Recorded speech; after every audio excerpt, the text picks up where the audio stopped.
Todo o processo que Deus fez na minha vida começou com o joelho de um casal. Meu pai e minha mãe.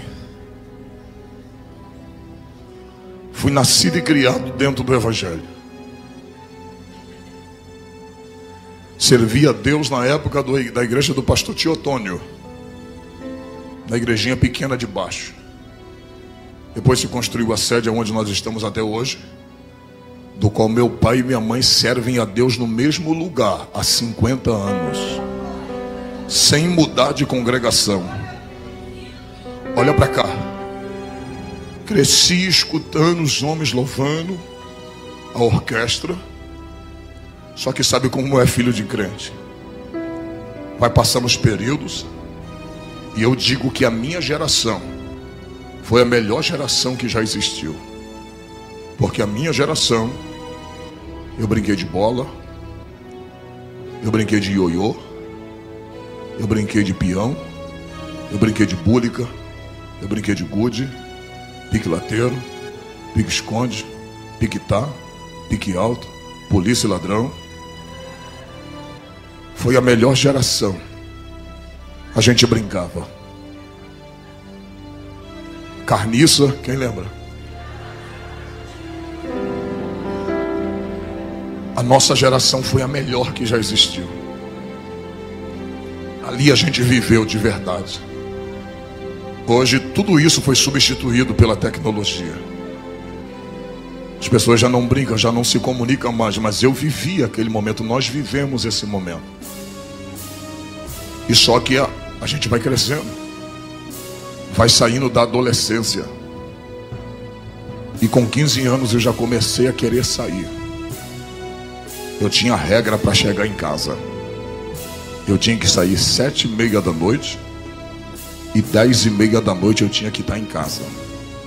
Se eu passasse dessa hora, o chicote comia. Apanhava de verdade.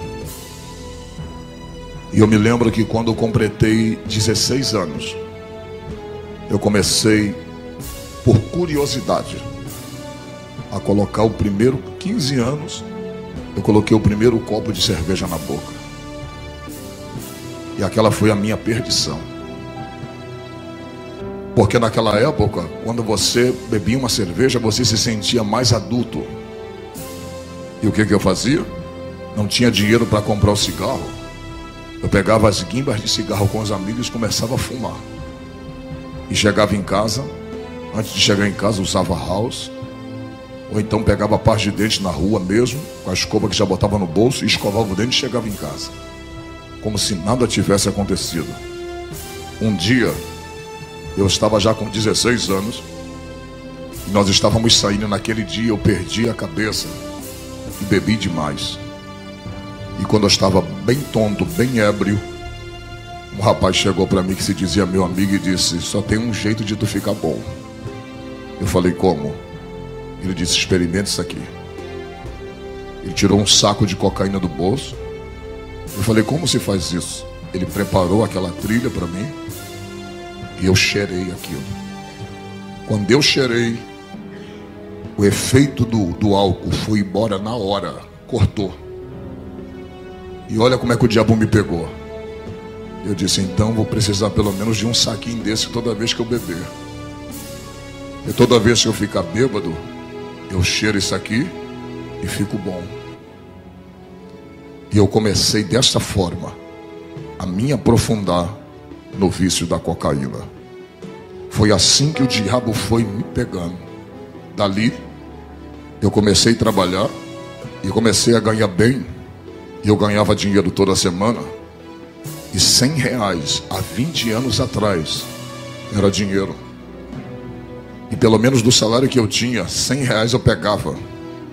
E começava a não já querer comprar sacos. Eu comprava gramas de cocaína. Comecei a arrumar amizade com os rapazes da boca de fumo. E ali eu comecei a usar muita cocaína. Passei a usar usar cocaína, e quando eu ficava bêbado, eu ia, cheirava e ficava bom. Só que o tempo foi passando. Com 17 anos eu já achava que eu era dono do meu nariz. Eu já estava extremamente afundado na cocaína. Daí, eu já não queria mais gastar dinheiro. Aquela cocaína que eu pegava no morro, a gente já trazia para a Comendador Soares, onde eu morava.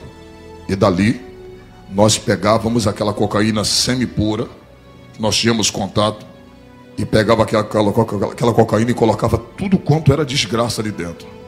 Pó Royal, colocava xilocaína, Doril, tudo ali, misturava. E fazia aquela grande quantidade de cocaína. Então já não passei a ser mais usuário. Eu já passei a traficar. Eu mantinha o meu vício. Dali, a gente já começou a comprar armas, a usar armas. E nisso o diabo foi afundando a minha vida, sem eu perceber. Só que existia dentro da minha casa, e existe. Ela mora na casa dela e eu na minha. Mas uma mulher que não deixava de orar. Eu por muitas vezes vi minha mãe orando, dizendo assim: Deus, se quiser levar um dos meus filhos, leve, mas leve eles dentro de casa. Não me dá o desgosto de ver nenhum dos meus filhos estirado na rua. Nenhum. E nessa minha ida de tráfico, algumas coisas eu não vou poder falar, que está sendo gravado. Mas nessa minha ida de tráfico, eu me lembro que eu tinha alugado uma casa para traficar. E naquela noite, eu estava com aquele Magno 45, aquela 45 na minha cintura. E nós estávamos vendendo pó dentro daquele beco. Chegou um homem. E antes daquele homem chegar, eu passei por ele dentro daquele beco. E aquele homem foi o homem que veio para me matar. E naquele momento eu cheguei ali. Eu passei por ele naquele beco. Ele me deu boa noite. E eu dei boa noite para ele. E ele parece que não me reconheceu. Aí você fala assim: pastora, foi só uma coincidência. Não. É Deus cegando os olhos do teu adversário. Eu passei por ele. E quando eu saí para fazer uma outra situação, entregar uma carga, como a gente dizia, entregar uma quantidade de cocaína a um determinado lugar, os meninos que estavam lá disseram: Trovão, um homem veio te procurar. E ele não estava só. Até as pessoas que estavam do lado de fora, irmãos, não conseguiram me ver. Deus estava me escondendo no seu esconderijo. E dali, os irmãos já viram. Eu comecei a traficar demais. Comecei a vender demais. E eu fui me iludindo com o dinheiro que eu ganhava. Porque quem já viveu no tráfico sabe que o dinheiro entra muito fácil. E da maneira que entra, é da mesma maneira que sai. Dali, o filho de crente já começou a ir para o baile. Já começou a brigar na rua. Já começou a fazer bondes e arrastões. Já começamos a fazer arrastão na rua. Na época onde Nike naquela época era muita ostentação possuir um Nike naquela época. E olha como o diabo colocou o desejo de fazer a mesma coisa. Foi quando roubaram o meu. Eu disse: já que roubaram o meu, todos vão perder. E a gente tomava tudo que tinha. Tudo que tinha nós tomávamos. E eu me lembro que um belo dia um amigo meu chegou para mim e disse assim: Júnior, vamos a Queimados. Vamos ali ceifar uma vida. Naquele dia eu descobri que o diabo está por trás de tudo. Eu me lembro que quando eu fui, nós pegávamos um ônibus. E eu estava com aquela 45 na cintura. Ele disse: esse cara mexe com a minha mulher. E eu já mandei ele parar de mexer. E como ele não parou de mexer, hoje nós vamos ceifar a vida dele. E a gente usou muita cocaína. Interessante, né? De cara limpa ninguém consegue fazer nada. E eu me lembro que quando nós chegamos ali, entramos dentro daquele centro de macumba. Hoje eu entendo o que o diabo faz e como o diabo está por trás de ceifar uma vida. Quando nós chegamos naquele centro de macumba em Queimados, a dona do centro de macumba, ninguém sabia que nós íamos ali, ninguém. A dona do centro de macumba chegou e disse assim: vocês vieram matar o Marcos? Aí eu olhei para o Carlos. Ela falou assim: não mata ele aqui dentro não, mata ele aqui fora, para não sujar o centro. Mas ninguém sabia. Ninguém sabia. E naquela tarde, aquele homem estava limpando. Ele estava limpando os atabacos.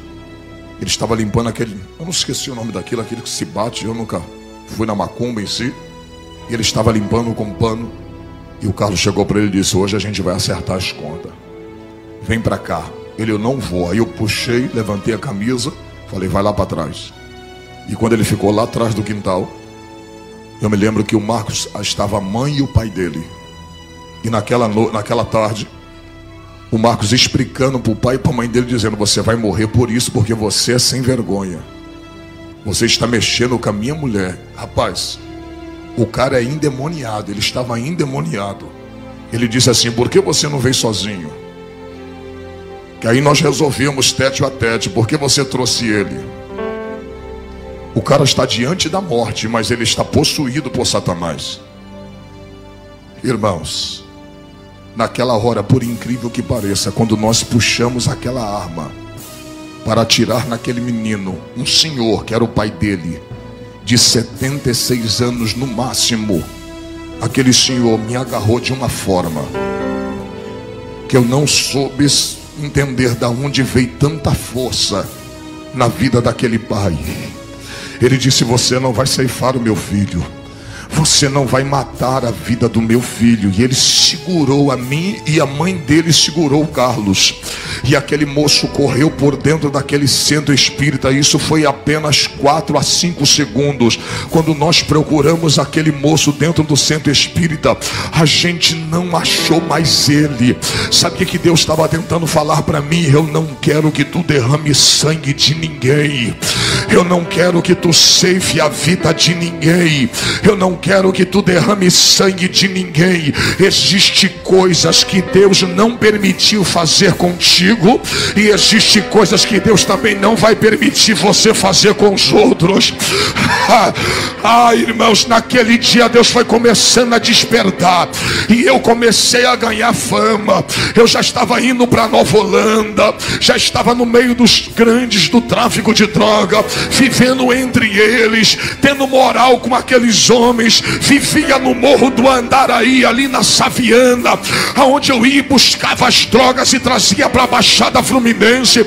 Eu me lembro que um dia eu estava com tanta droga dentro do bolso, que quando eu estava descendo o Morro do Andaraí, a polícia me pegou. E quando a polícia me pegou, eu falei assim: moço, eu sou viciado. E eu conversei com ele, porque eu entendia que para ser malandro eu não precisava falar gíria. Eu nunca falei uma gíria, eu nunca disse qual é, eu nunca disse compadre, eu nunca disse qual é, irmão. Eu nunca usei isso, porque eu entendia que para ser malandro não precisava falar gíria. Aquele polícia me pegou e disse: rapaz, o que é que você está fazendo nessa vida? Essa vida não é para você. Sai dessa vida. Talvez o lá de cima está te dando uma oportunidade. Larga essa vida. Eu vou prender a tua droga. E sabe o que ele disse para mim? Se eu te levar para a cadeia, tu assina o 12 e tu vai puxar um bom tempo de cadeia, mas alguma coisa está me dizendo para mim ficar com a tua droga e deixar você embora. Era a oração da minha mãe dizendo: cuida meu filho, guarda do meu filho, livra a vida do meu filho, proteja a vida do meu filho.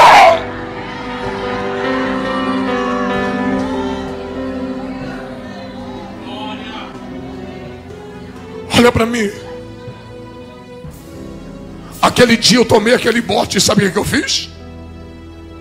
Fui lá para o Morro do Acari e peguei mais uma quantidade de drogas e fui para dentro de uma casa de um amigo meu chamado Virley. Colocamos aquela grande quantidade de cocaína, parecia um monte, dentro de um prato. Comecei a cortar aquela cocaína na gilete, fazer umas trilhas. E nós começamos a cheirar. Cheirar. Eu e ele, cheirar, cheirar. Até o ponto que naquela noite meu nariz começou a sangrar. E quando eu percebi que eu ia ter uma overdose de cocaína, eu nunca esqueci quem eu fui. Quando você se afasta, todo afastado um dia já experimentou Deus. E não existe ninguém que experimente Deus e esqueça dele. Eu estava naquela mesa com meu nariz sangrando, e quando eu vi que eu ia ter aquela overdose, eu comecei a cantar na frente daquele amigo meu que era ímpio como eu também era. Eu cantei desta forma: eu sei que errei, mas peço outra vez uma chance. Eu quero voltar, prometo seguir como antes. Não dá pra ficar distante assim, com essa angústia no olhar. Por isso preciso ao primeiro amor voltar. Eu quero voltar ao primeiro amor. Preciso voltar ao primeiro amor. Quebra minha vida, faça-me de novo. É tudo que eu preciso para ser um vaso novo. E nessa hora a lágrima começou a descer, e eu dizia: não dá para ser feliz longe do teu amor. Por isso eu preciso de outra chance, Senhor. Oh, irmãos, eu guardava um temor dentro do meu coração. Por isso que quando eu tentava matar alguém, eu nunca conseguia. Eu já troquei tiro com polícia, eu já troquei tiro com pessoas, mas eu nunca consegui propriamente tirar a vida de alguém. E eu sempre desejava, o diabo sempre botava no meu coração: tira a vida de alguém. O diabo sempre quis que eu derramasse sangue para ele beber. Mas tinha uma mulher orando de cabelo branco dizendo: guarda meu filho, protege meu filho, livra a vida do meu filho.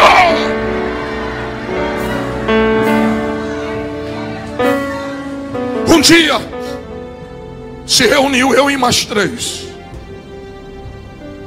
e disse: hoje nós vamos tomar tudo, e quem revidar a gente vai matar. Estávamos decididos a fazer uma arrastão, e o primeiro que se levantasse, o primeiro que revidasse, nós íamos matar. Estávamos com touca, já predisposto a fazer tudo aquilo, tudo premeditado. E quando nós saímos para fazer um assalto, naquela noite eu não vi, mas quando a pessoa viu que haviam 3 elementos andando pela rua, suspeito, aquele policial apaisano seguiu a gente. E quando ele seguiu a gente, na hora que eu puxei do revólver, eu estava com um Magno 357, 6 polegadas, parecia um coringa cromado. Quando eu puxei aquele revólver para fazermos o assalto, eu só comecei a ver do outro lado da rua fogo saindo do cano daquele revólver. O primeiro pegou na minha barriga, aqui. Eu tomei o primeiro tiro aqui. E o amigo que estava comigo hoje é presbítero da Assembleia de Deus, aonde eu congrego. Ele tomou o primeiro tiro na perna e ele caiu. E por incrível que pareça, Deus não queria eu deixar matar ninguém. Eu frente a frente com aquele polícia, ele do outro lado, eu apontei o revólver. Irmãos, quem tem revólver sabe, o Magno não falha. aquele revólver não tem como picotar uma bala. Eu apontei para a direção dele, para dar no peito dele. Quando eu apontei e apertei o gatilho, o revólver falhou. Deus segurou aquela bala. E quando eu fui dar quando eu dei o primeiro, falhou. E eu tomei o outro, que eu virei. Quando eu vi que ele ia atirar, eu corri e bateu aqui na minha mão. Tem onde a minha mão está furada, bateu aqui, vazou aqui. E quando eu dei o segundo, aí pegou.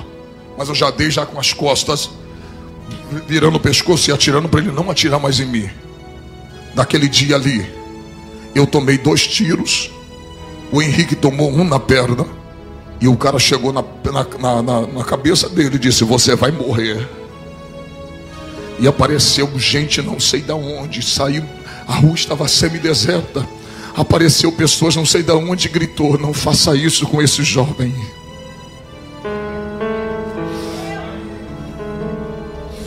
E ele chutou o corpo do meu amigo. E eu corri. Peguei um ônibus, nós não estávamos de carro, pegamos um ônibus. Rendi aquele ônibus, puxei aquela arma imensa. Rendi o motorista e disse: me leva até a minha casa. Me leva até Comendador Soares. Nós tomamos tiro em Nova Iguaçu, lá na Dalvomor, na troca de tiro com policiais. Eu disse: me leva até minha casa, não para ninguém. Quando ele me parou, deixou num ponto próximo da minha casa, eu desci, joguei a arma na linha do trem. E quando eu joguei a arma na linha do trem, eu vim para casa. Eu estava com a camisa branca, eu estava com a calça branca e uma camisa verde, um blusão verde por cima, que escondia aquela arma. Quando eu cheguei em casa, que eu tirei a minha camisa, gritei minha mãe, falei: mãe. Minha mãe olhou para mim e disse: meu filho, o que foi isso? Porque você está tão cheio de sangue? E eu disse: mãe, o teu filho tomou tiro.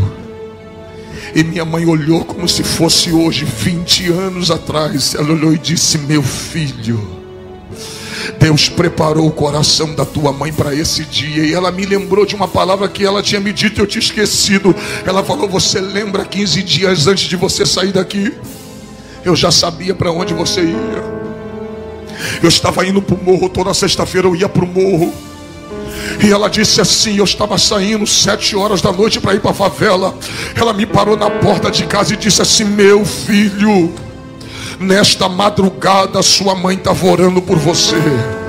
E Deus se apresentou a mim e disse: mulher, não peça mais misericórdia pela vida daquele homem, porque a partir de hoje eu, o Senhor, vou tratar com ele pessoalmente. A minha mãe me lembrou disso. E esse tratar de Deus pessoalmente foi os tiros que eu tomei. A minha mãe olhou para mim, eu baleado. Ela disse: a tua mãe tem problema de coração, mas Deus preparou o coração da tua mãe para esse dia. Irmãos, quando a minha mãe falou isso, ela falou assim: tira a camisa. Tira a camisa. Quando eu tirei a camisa, eu tinha tomado tiro apenas no couro, na carne. Eu não tomei tiro no sangue, nos ossos. Por isso eu não senti dor. Eu estava com sangue quente, então não sentia dor. Eu sentia que a minha mão estava atrofiada, porque mexeu nos nervos e minha mão começou a ficar desta forma. Então com essa mão já tinha perdido o movimento. Quando eu levantei a camisa, eu estava com um pequeno buraco desse tamanho aqui na frente. Isso aqui meu estava estourado.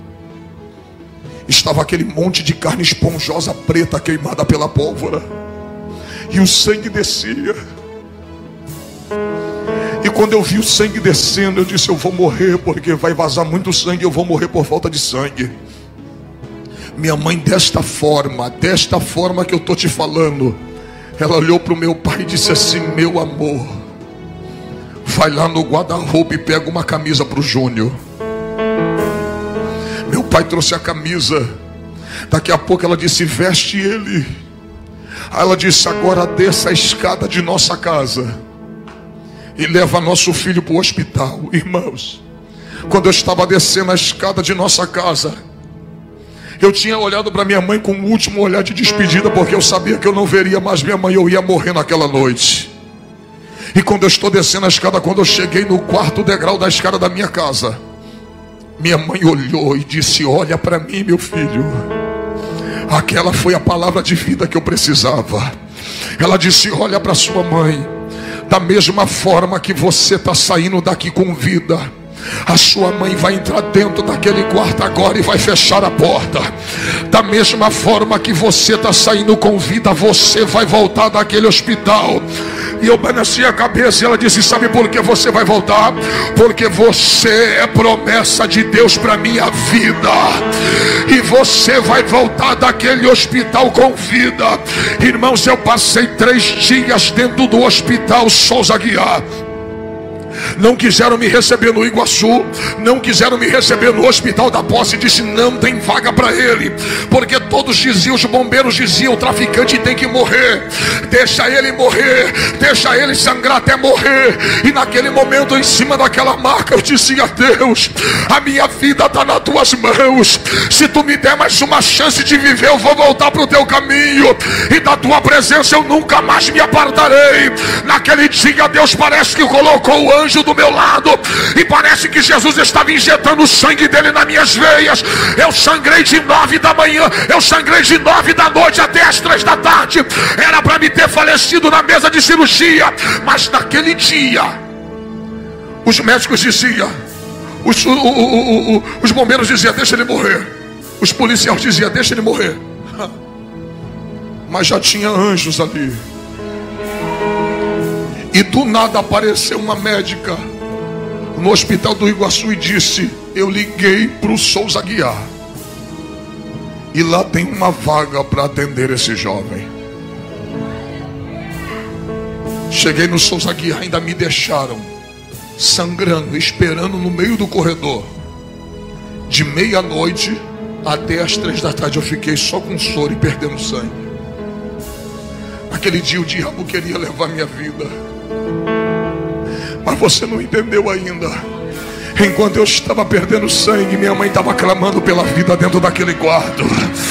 Havia uma batalha entre a vida e a morte. O diabo queria me ceifar, mas eu era uma promessa. Você não entendeu, eu sou uma promessa. E aquilo que Deus promete, nem a morte é capaz de anular a promessa de Deus. Oh, glória! Olha para mim, irmãos. Naquele dia, olha para cá, eu saí de dentro daquele hospital, fui para casa, fui me regenerando, me cuidando, não morri. Mas parece que alguma coisa ainda me prendia. Eu larguei o tráfico, mas eu não larguei a cocaína. E eu mesmo andando assim encurvado, 3 meses depois eu ainda cheirava. 7 meses depois eu ainda cheirava. E um dia encontrei um homem, sabe aqueles carrapatos de Jesus, aqueles que não largam do teu pé. Rapaz, não faz promessa para crente não, porque se crente falar assim, ó, vamos no culto comigo, você falar um dia eu vou, acabou. Enquanto tu não for, ele não larga do teu pé.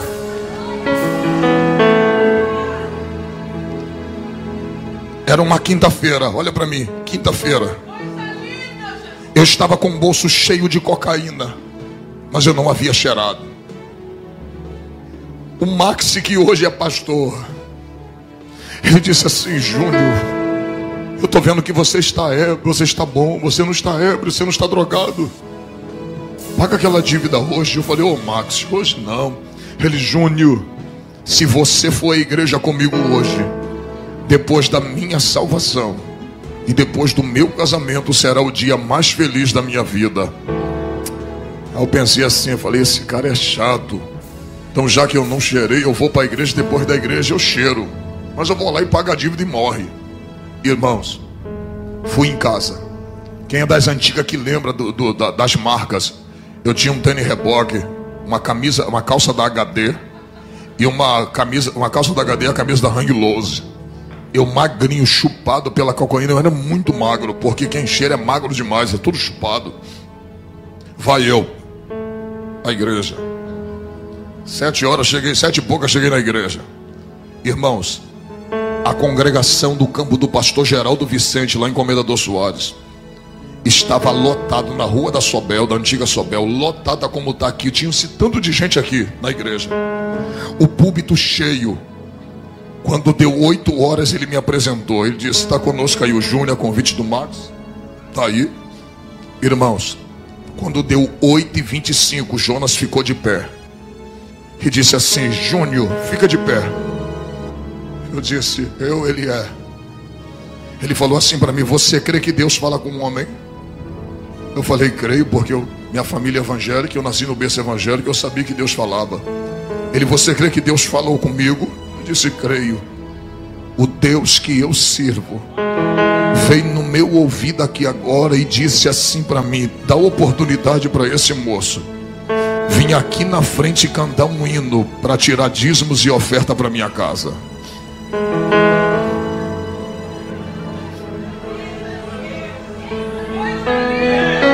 Naquele dia eu descobri, sabe o que?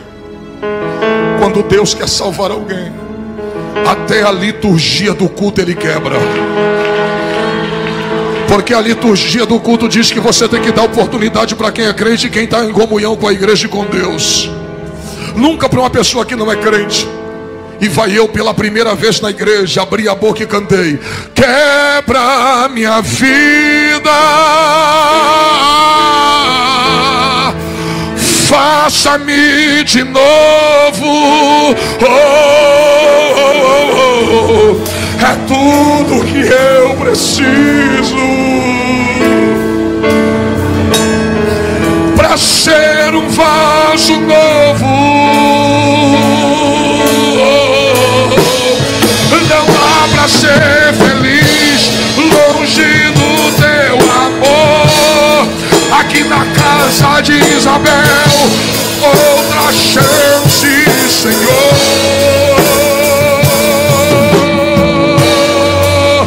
Quebra minha vida. A igreja.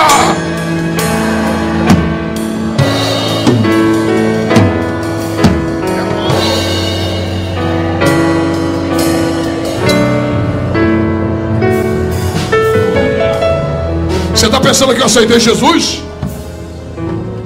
Não cheirei naquela noite. Peguei a cocaína na quinta, na sexta, cheirei. Cheirei sábado, cheirei domingo, cheirei segunda. Quando foi na segunda-feira, eu falei assim: eu vou escutar a melodia. Se eu gostar de um hino, eu vou comprar uma fita cassete. Não era nem CD, era cassete. Eu falei: vou escutar um playback, vou comprar um playback e vou lá naquela igreja de novo. Olha a estratégia de Deus, irmão. O Max já não me convidou, já estava indo sozinho. Eu falei: eu vou lá, se ele me der a oportunidade eu vou cantar de novo. Quando deu 8h30 ele disse: Júnior, Deus mandou você cantar de novo. Cheirei sexta, sábado, domingo, segunda. Eu falei: vou escutar a melodia de novo. Vou ensaiar um hino, vou gostar e vou levá-la de novo. Se esse pastor deixar eu cantar, eu vou cantar de novo. Comprei outro playback. Terceira quinta-feira, quem é que canta? Eu. Rapaz, olha pra cá.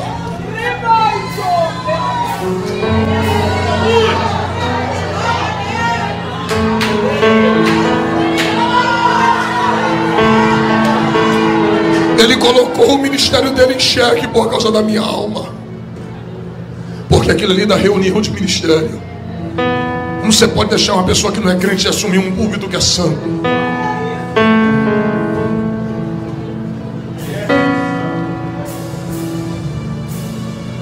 Ele colocou a minha alma acima de tudo.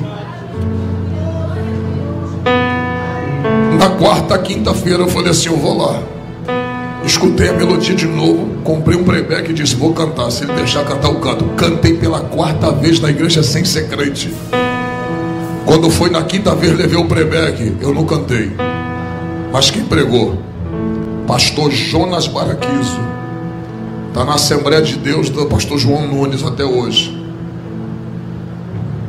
Ele era do campo do pastor Geraldo e hoje está no pastor João Nunes. Ele pregou. Ele pregou sobre a crucificação de Cristo. Com 20 minutos de mensagem tinha tanta lágrima no chão que eu não sabia se era um copo que tinha derramado ou eram minhas lágrimas mesmo. E quando eu olhei para o meu lado, sabe quem estava do meu lado? Max, com a mão em cima do meu ombro, chorando. E eu disse: Max, eu tenho uma notícia para te dar. Ele fala: Júlio. Eu falei: me leva ali na frente, que eu preciso entregar minha vida para Jesus hoje. Eu já não aguento mais viver sem Cristo. Eu preciso sair daqui com Jesus. E naquela noite eu caí de joelho dobrado diante daquele altar. Eu disse: hoje eu quero entregar minha vida para Jesus, para nunca mais abandonar Ele. E naquela noite Jesus me recebeu. Naquela noite Jesus cuidou da minha vida. Sabe aonde minha mãe morava? Minha mãe estava morando nessa época. Ela se mudou para Minas. Depois que eu tomei tiro, eu comecei a me recuperar. Minha mãe se mudou para Minas, porque tinha passado muita coisa com os filhos dela. Eu no tráfico, meu irmão na bebida. E minha mãe já estava querendo descansar um pouco. Sabe o que Deus fez? Deus tinha libertado meu irmão de 22 anos da cachaça, o Marcelo. E meu irmão tem 22, já vai fazer 10 anos. Que já não encosta uma gota de bebida na boca e serve a Deus na igreja mundial e é batizado. Olha para cá. Quando eu aceitei Jesus, minha mãe estava morando em Minas Gerais nessa época. Cheguei em casa às 11 horas da noite. Peguei o telefone. Liguei para Minas. Ela: quem é que está falando? Eu falei: mãe, é teu filho. Ela: o que foi que você está ligando nessa hora, meu filho? Eu falei: mãe, eu estou ligando para a senhora para dizer que teu filho não está mais no tráfico. Teu filho acabou de aceitar Jesus, mãe. Teu filho acabou de entregar a sua vida para Jesus. E ela do outro lado, eu ouvi a minha mãe dizendo para o meu pai: eu sabia que Jesus ia salvar ele. Eu sabia que Jesus ia salvar ele. Eu sabia que Jesus ia libertar a vida dele. Acredite, 20 anos já se passaram. Nunca precisei por uma clínica me desintoxicar. Nunca precisei me tratar num centro de recuperação. Naquela noite, Jesus me libertou. E faz 20 anos que eu não encosto cocaína na minha mão, no meu nariz. E quando foi, eu desfiz das armas. Entreguei as armas. 3 meses depois, chegou os amigos lá em casa e diz assim: cadê as armas? Falei: troquei. Ele está com qual arma agora? Eu falei: agora eu estou com uma chamada calibre 66. Eu disse: Alex, se ela tem 2 canos. Ele: é o que? É escopeta? Eu falei: não, mas tem 2 canos. Ele: por quê? Eu falei: ela tem o Antigo e o Novo Testamento. Ele: mas e daí? Eu falei: aqui em um cano ela cospe sangue para purificar o pecado, o pecador do seu pecado, e no outro ela cospe fogo para encher a igreja que dá glória a Deus e aleluia.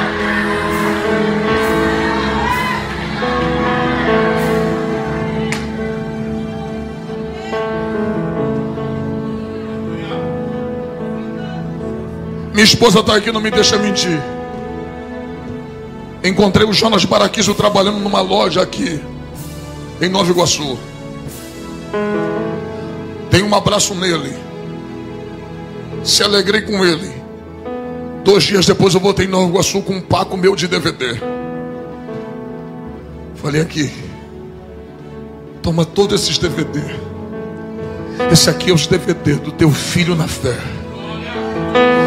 Isso aqui é os DVD que Deus deu para o teu filho pregar. Eu sou teu filho na fé. Olha o que Deus está fazendo na vida do teu filho. Abracei ele. Eu disse: muito obrigado por ter acreditado na minha vida. Oh, glória. E sabe o que ele falou? Ele, outro dia eu cheguei e busquei ele dentro da casa dele. Ele disse: deixa eu te ouvir pregar. Um dia eu ouvi ele pregar. E teve uma hora que ele sentou e ouviu o filho dele falar de Jesus. Eita glória. Olha para o teu irmão, pega na mão dela e diga: não deixa de orar.